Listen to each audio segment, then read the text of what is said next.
Hey everybody, thanks for joining me today. I'm Daniel Barker with eXp Realty of Greater Los Angeles, and I run a referral network that's nationwide. You're talking about top 1% of the top 1% of real estate agents and lenders in this country are helping people become homeowners. Reach out, DannyBarkerRealtor.com. It's easy, DannyBarkerRealtor.com. Reach out, we'll connect, we'll have some meetings, we'll get you working with the right people. All right. Today, I want to talk about something that sounds controversial at first, but the more you think about it, the more obvious it becomes. And once you understand it, I think this will actually make buyers, sellers, and real estate agents negotiate better, coming from a better place, going to a better destination where both the buyer and the seller are happy to move forward. So the buyer's money pays for almost everything in every transaction. Now, before everybody loses their mind in the comment section, I'm not saying that's wrong. I'm not saying it's unfair. I'm not saying that the realtors shouldn't get paid. I'm not saying sellers shouldn't try and net as much proceeds as possible. What I am saying is you have to understand where the money actually comes from. And once you do, it'll change the way that you negotiate. So let me paint the picture. Imagine we're all standing around and each of us has a bucket. Our buckets are empty, but we all came together to make this transaction work. Well, in has to walk the buyer because the buyer is carrying the appropriate amount of money to make the purchase of this property. Not only is the buyer bringing all of the money that's necessary in order to make that purchase, but they're also having to bring enough money to pay their closing costs. Now listen to that. I buy a house for $450,000. If it's a VA loan and I'm active duty and it's the first time I'm using it, I'm going to owe like $460,000. And on top of that, I have to bring forward 3 or 4% of that $450,000 in closing costs. So you're talking about $16,000 to $20,000. Okay, so why am I saying that the seller is not paying anything? Who's paying the real estate agents? Who's paying the closing fees? Right? Now that's who's in the room with their buckets, and they need their buckets to be filled for this transaction to close. The escrow officer has a bucket. The title company has a bucket. The lender has a bucket. The county tax collector has a bucket. The termite company has a bucket. The realtors have their buckets, and the seller has the bucket to collect what's left. Now you're starting to see the picture. And everybody's standing around acting like, okay, guys, let's all pay for this transaction together. But meanwhile, the buyer's standing there like, wait a second, why does everybody keep dipping into my bucket?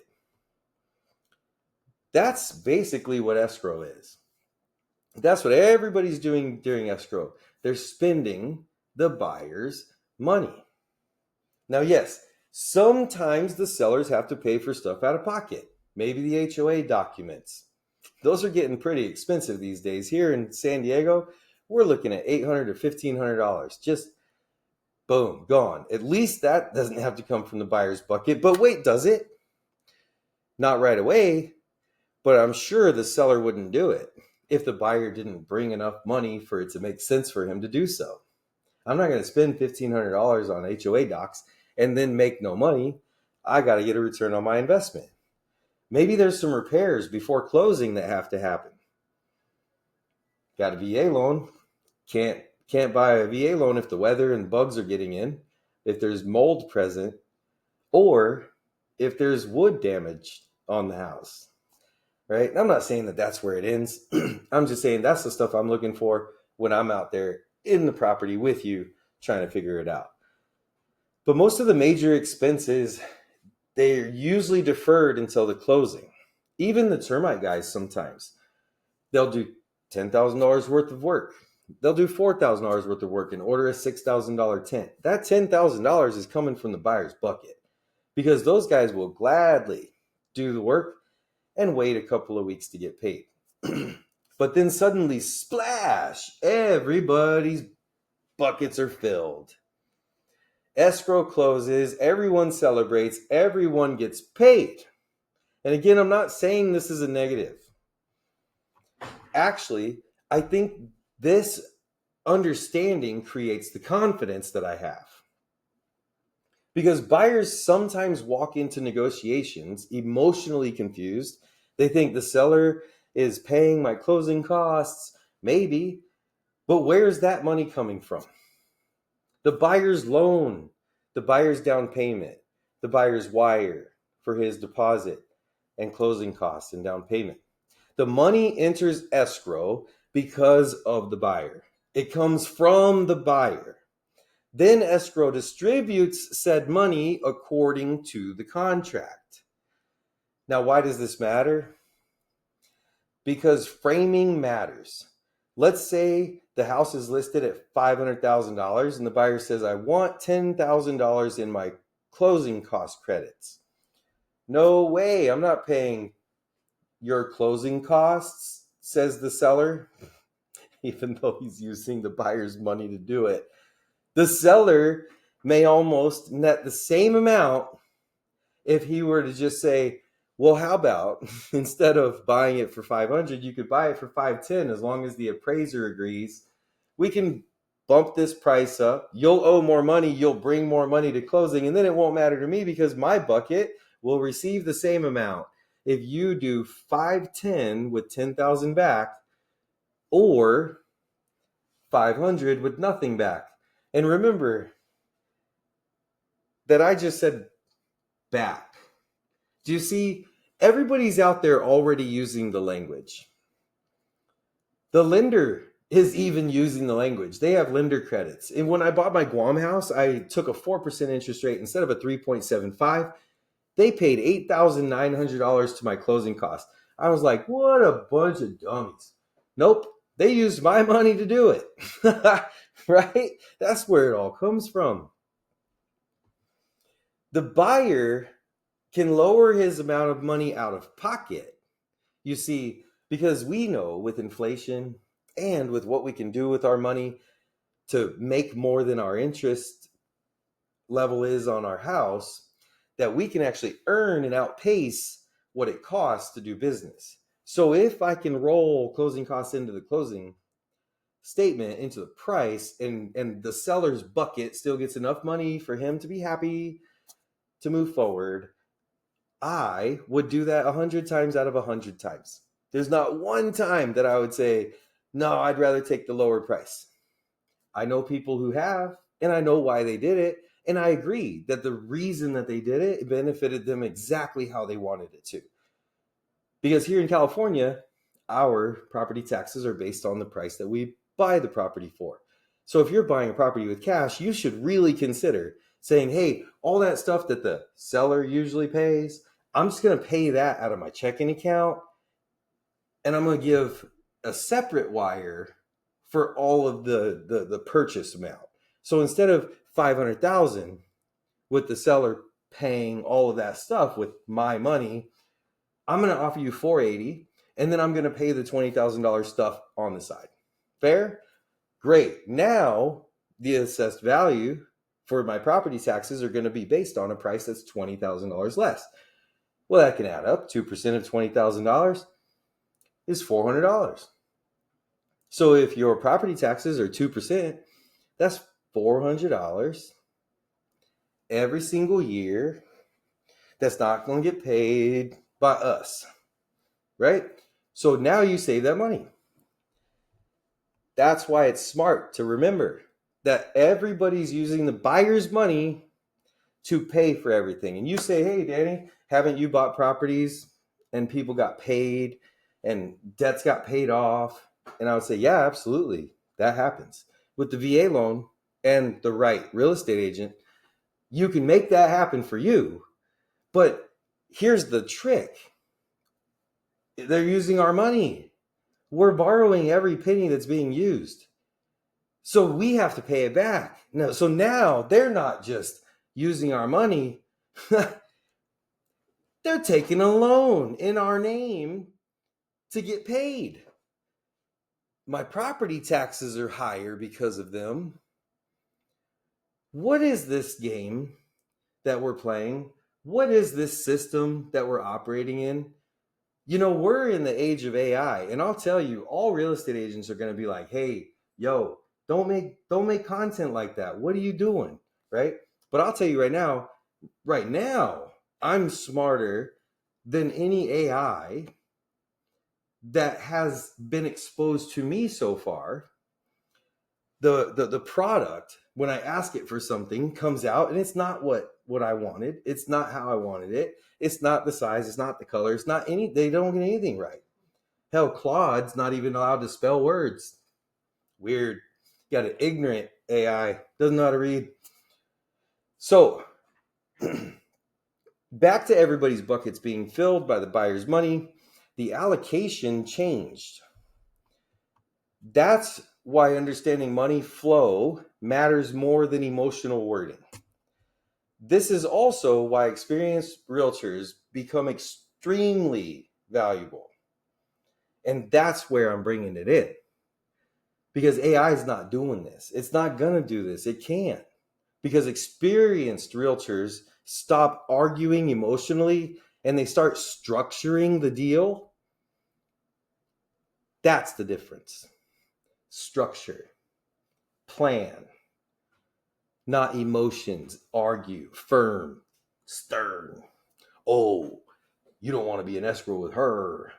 She's going to get you.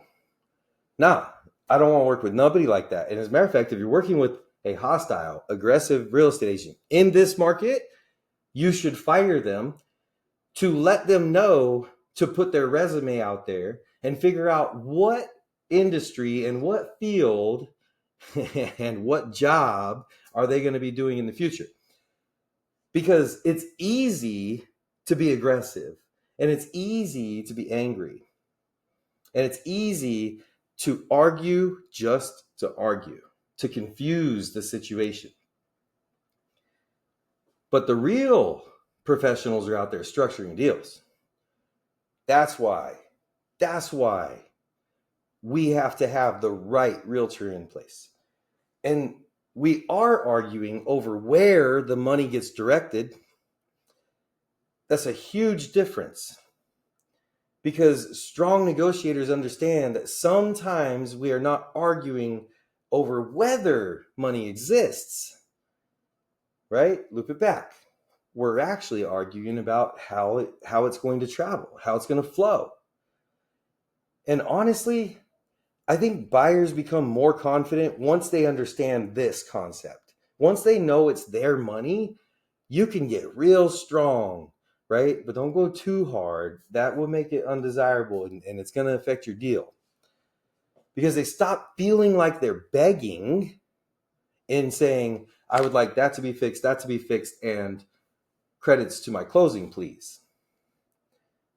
It's not an argument anymore. It's not a begging. Please, Mr. Seller, please, would you please help a poor Timmy out? Instead, they start realizing I am the financial engine making this whole transaction possible. Without the buyer, there is no closing. There's no escrow, there's no commissions, there's no loan, there's no transfer tax, there's no title policy, there's absolutely nothing, and nothing happens. There's a plan once a buyer shows up. That's what you got. Before the buyer shows up, you got a plan. And it's up to the buyer to agree to what you would be willing to agree to, and the two of you coming to terms, making a plan to transfer this title for a set amount of money from the buyer, and we're going to distribute it to everybody else, and then the seller gets what's left. It's called net proceeds. It's just a math problem. If you want to go over your math problem, DannyBarkerRealtor.com, share your information with me. I'll be in touch. Obviously, sellers matter tremendously too. The seller owns that asset. So they feel like they're in control, and they might have owned it for a long time. So they might even be emotional. And the seller controls whether or not the deal even exists, because quite frankly, a seller has to be willing to sell in order for something to be for sale. Even the off market situations, you still have to have a willing seller. The seller controls condition, timing, negotiation flexibilities, possession terms, and often whether the buyer even has the opportunity. This is not an anti-seller video. This is simply understanding transaction mechanics. And once you understand those mechanics, you can stop negotiating from a scared and soft place. And you can start feeling weird asking questions. That is weird. To feel weird because I have questions. Well, what if I'm a first-time home buyer? What if my parents didn't own? What if the last people that did own in my family were my grandparents and they lost it in the 90s or 80s on that crash? And then my parents thought they'd give it a go and then they lost it in the '08 crash. I mean, shoot, if we're just going to keep going in this cycle, when's the next crash? Why don't I just wait instead of repeating history? Holy smokes. Is this a weird question? Is it weird to even ask this question? You stop feeling intimidated by credits and asking for rate buy downs and asking for commission decreases and asking for repairs from the seller and concessions made by the seller and any other vendors. And you can start asking for your closing costs and feel good. Hey, I'm just asking for you to be okay with me paying a little bit of extra and you paying all the stuff with my money from my loan or my down payment or my deposit or a mixture of the three. And then the buyers can start understanding, oh, we're just deciding how my money moves. And that mindset changes everything. Now, let me make this even crazier for you. A lot of people think if I ask for closing cost credits, I'm taking money from the seller. And maybe emotionally that feels true. Because the seller's thinking, well, dang, the appraiser agreed and the buyer got the loan and the buyer could have done it on his own and not took that 10,000 back. But mathematically, sometimes you're just really having to adjust where your money goes during the escrow in order for it to make sense. And here's where you can look for the emotions on the other side. If you've got a bad listing agent, fantastic. You're about to smoke show this deal.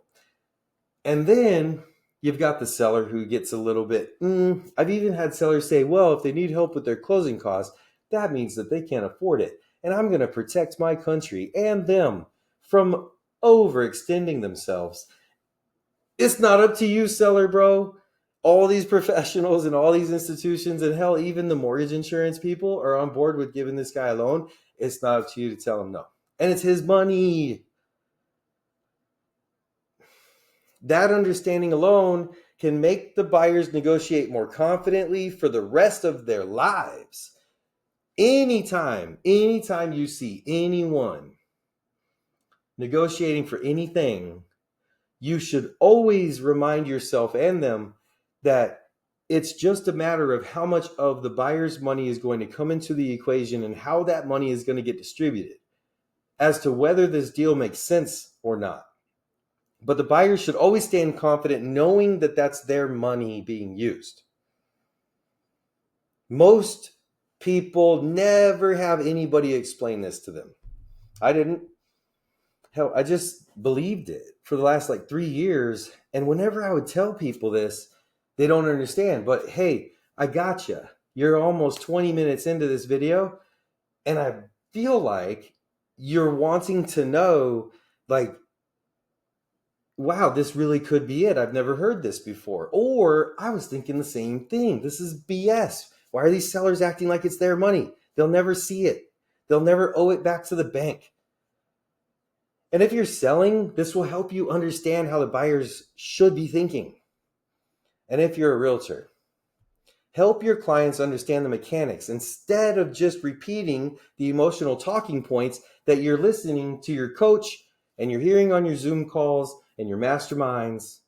Stop it. Stop it. Oh, well, this will be your favorite place on earth. Yeah, you got your own house. You don't have to go to the movies anymore. You can have movie night. You could set this whole thing up with a theater, and you could have your own gym. You could stop your gym membership. Yeah, yeah. No more date nights. Look at that view and that backyard. You could set that up for a brilliant romantic candlelight dinner. Would have costed you $500, but you didn't have to pay that because it's your favorite place on earth now. No, no, fool. You just put me into a deal that is the only thing in this world that I can own because I got no money left. Don't fall for all of the emotional talking points. Negotiate your deal for what's right for you and your timing and your circumstance. You just got to get to the point where the seller is willing to agree. And confidence usually comes from understanding. So I hope this video helped you. You're not going to be guessing anymore. All right, y'all. Catch y'all on the next one. And remember, nothing ever goes as planned. But wealth is built by people who have a plan. So let's go.